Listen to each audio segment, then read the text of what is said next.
We are going through the book of Daniel, and from time to time I like to read the story out of this kids' Bible that we have to see how they portray it to younger minds.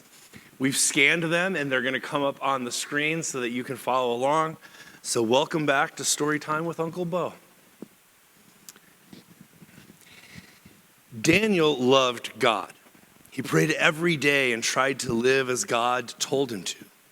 Daniel knew that no matter what God was always with him. Daniel's good friend, King Darius, put Daniel in charge of many things in his kingdom. Some men were very jealous of Daniel and decided to get him in trouble. They thought, we'll get Daniel yet. The men tricked the king into making a law that everyone had to pray to King Darius and not God. Anyone who broke this law would be placed into a den full of lions. Yikes. Daniel was very afraid of lions, but he prayed to God anyway. Daniel knew that he could get into big trouble. He also knew God would always be with him. Trouble came quickly. The men who tricked King Darius saw Daniel praying. Aha, they said, we got him. Now he won't be the king's favorite. They went to tell the king, King Darius, Daniel is praying to his God instead of you. King Darius looked puzzled. Daniel always prayed to his God. What was the big deal? Then the men reminded him, you must put Daniel into the lion's den. You made a law, remember? Oh, no. King Darius didn't want to put Daniel in the lion's den. He didn't want Daniel to be hurt. But King Darius had to follow his own law. Daniel was put in with the lions. King Darius said, I hope your God helps you. He went home and stayed awake all night, worrying about Daniel. In the lion's den, it was dark and scary.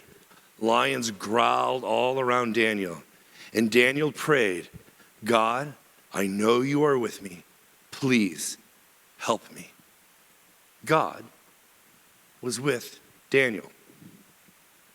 At sunrise, King Darius hurried to the lion's den and had it opened. Daniel, he called, are you in there? Did your God save you? Daniel answered, I'm here. God kept the lions from hurting me. God always keeps me safe.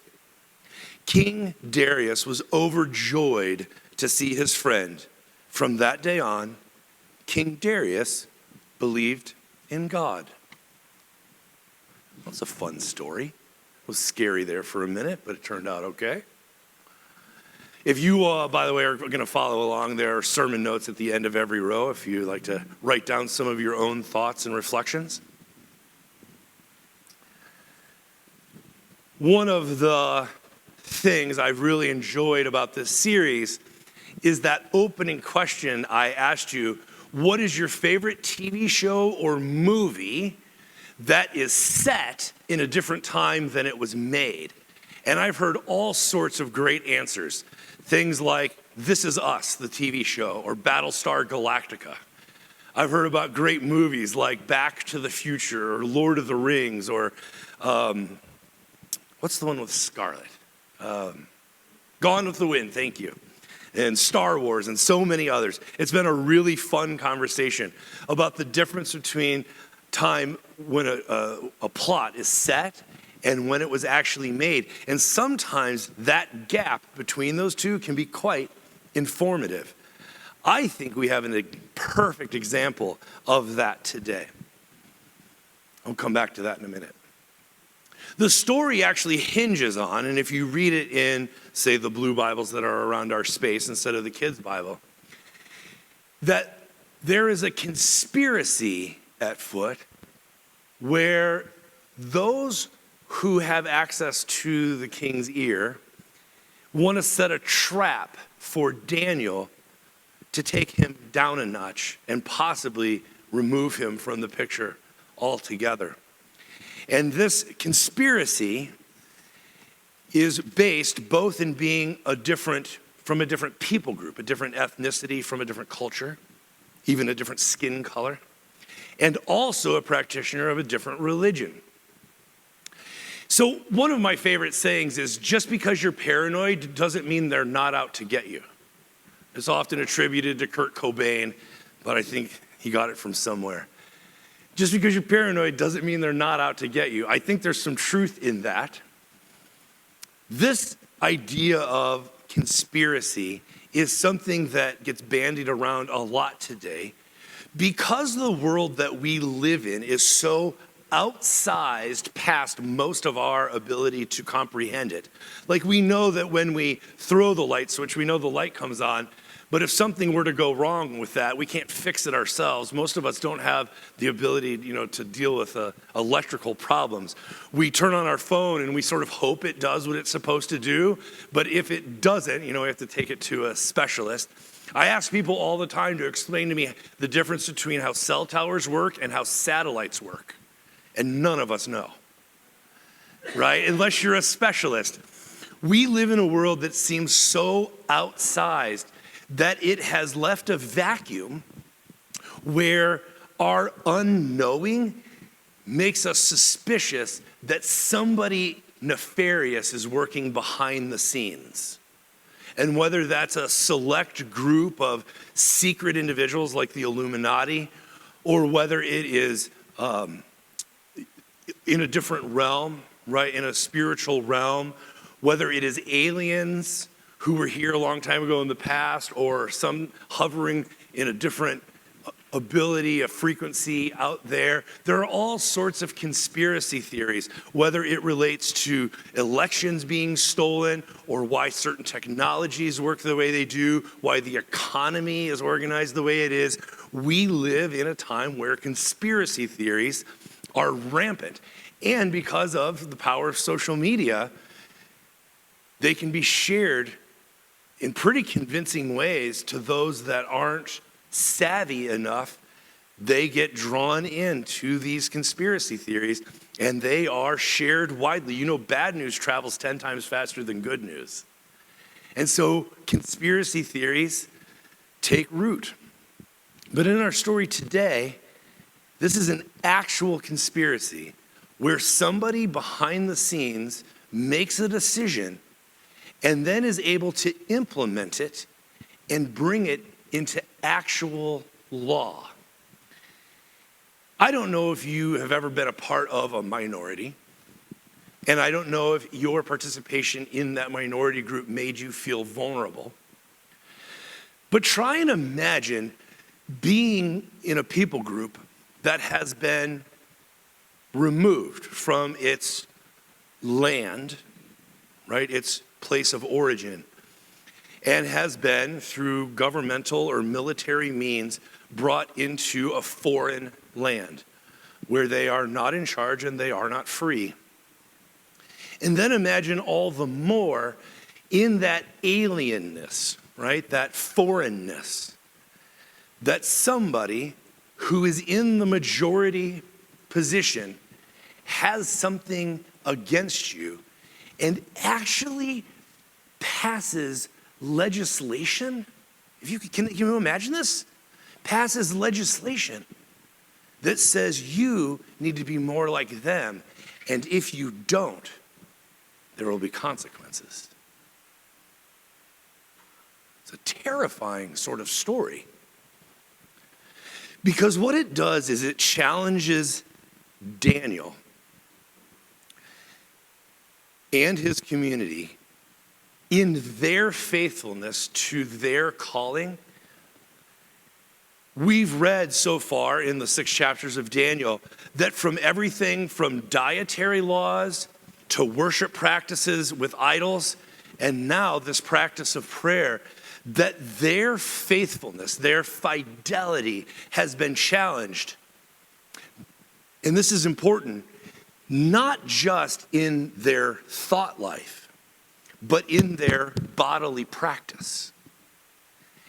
And it is in this fidelity of embodiment where it moves out of, well, I see, it'd be one thing if I said, well, I see this a little different, right? Or because of my tradition or where I come from, we believe different things. And that sort of private piety, right? And that was fine, that was permitted. We're talking here about public practices of faithfulness. And it is in this orientation that Daniel, and thus his Hebrew community, that their identity itself is being called into question, that they are being asked to compromise not just their religious conviction or their external practice, but at the very core of who they are.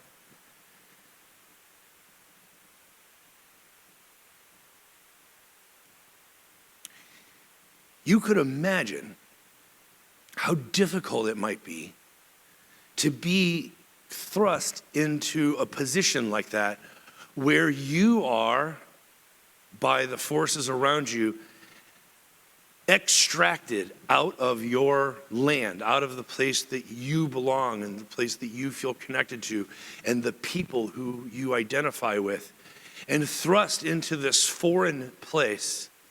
You're given new names, they had to learn a new language, and they were political and ethnic and cultural and religious outsiders.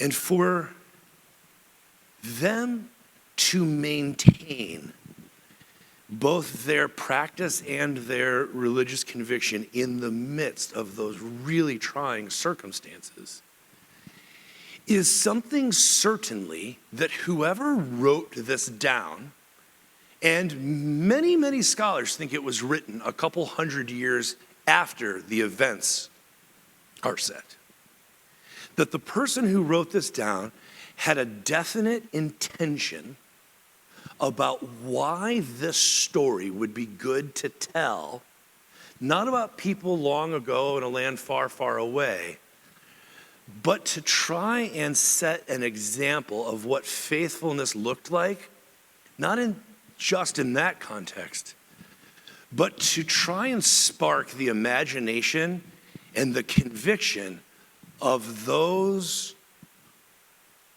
who would read the story later, whose circumstances were slightly different, but whose calling was exactly the same. I checked in with the Google machines. Turns out he was right. Lions don't live there. So I started thinking, where do lions live?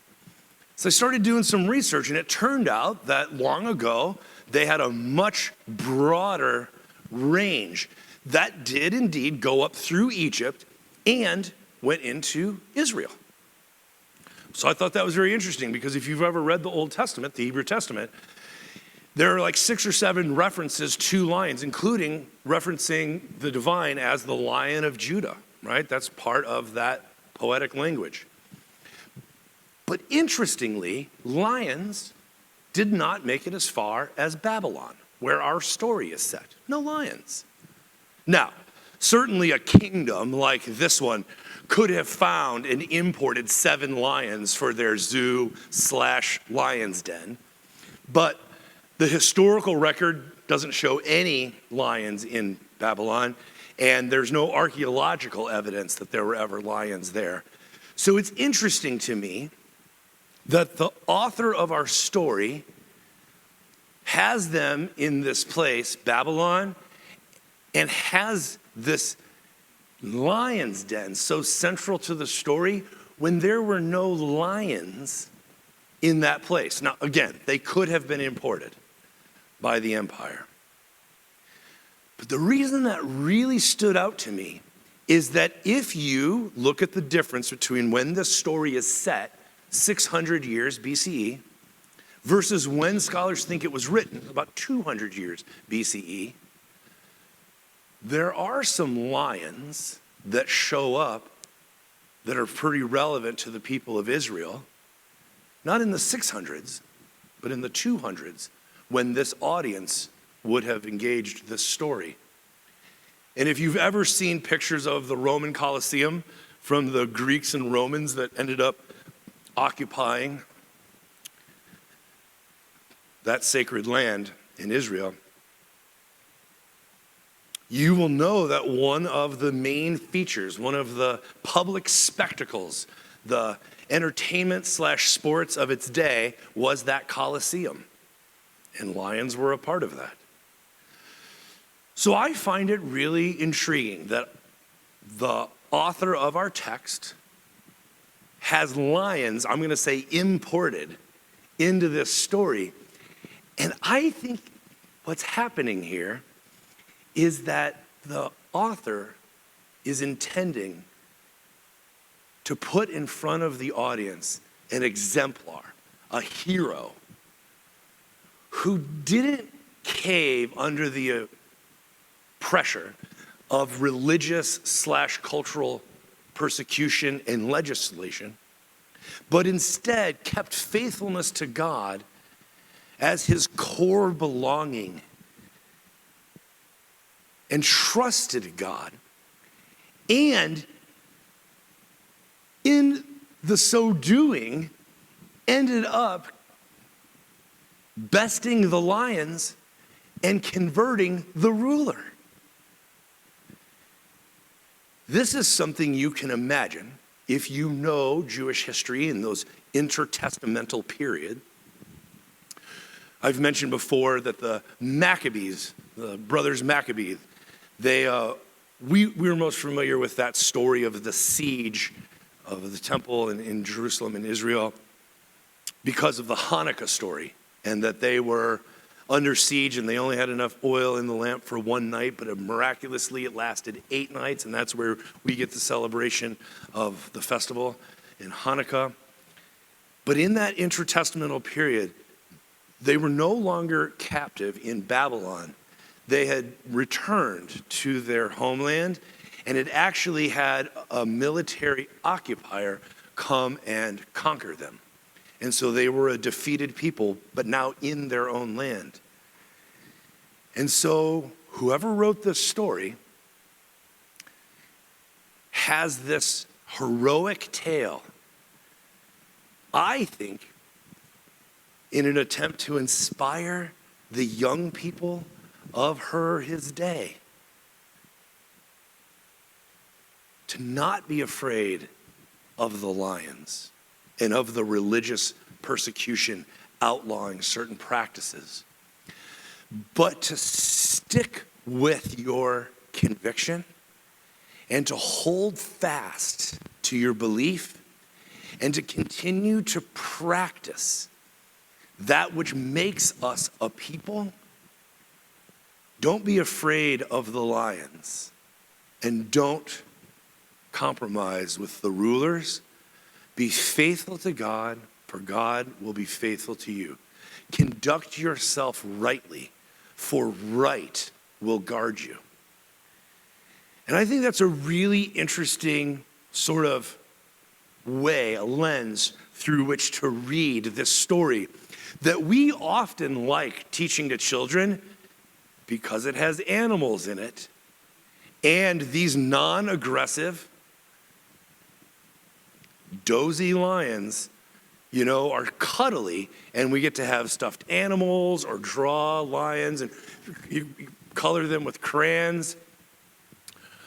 But I think there's more going on in the text than just the way that we teach it to kids.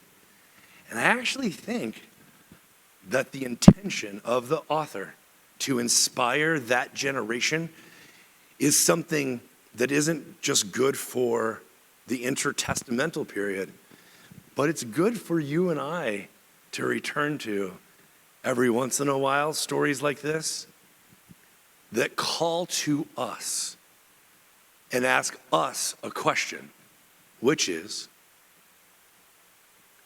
when legislation doesn't go your way, when the rule of the land or the laws that are being implemented don't benefit you or press in on your comfort zone, or even outlaw your conviction, what will you do? You fight fire with fire? And if so, the caution is be careful when fighting monsters that you don't become a monster. Or, as an alternative, in your thought and in your heart and in your bodily practice, that the embodiment of this conviction would call from you this deep fidelity to keep going, even if it costs you, even if it puts you in maybe even danger, if it makes it inconvenient. Don't be afraid. Stand by your convictions. Hold steadfast to your calling. In fidelity, be faithful to God, who is faithful to you. To best the beasts and maybe even convert the rulers. It's quite a dream. It's quite a story. And I think it's good for us to return to every once in a while.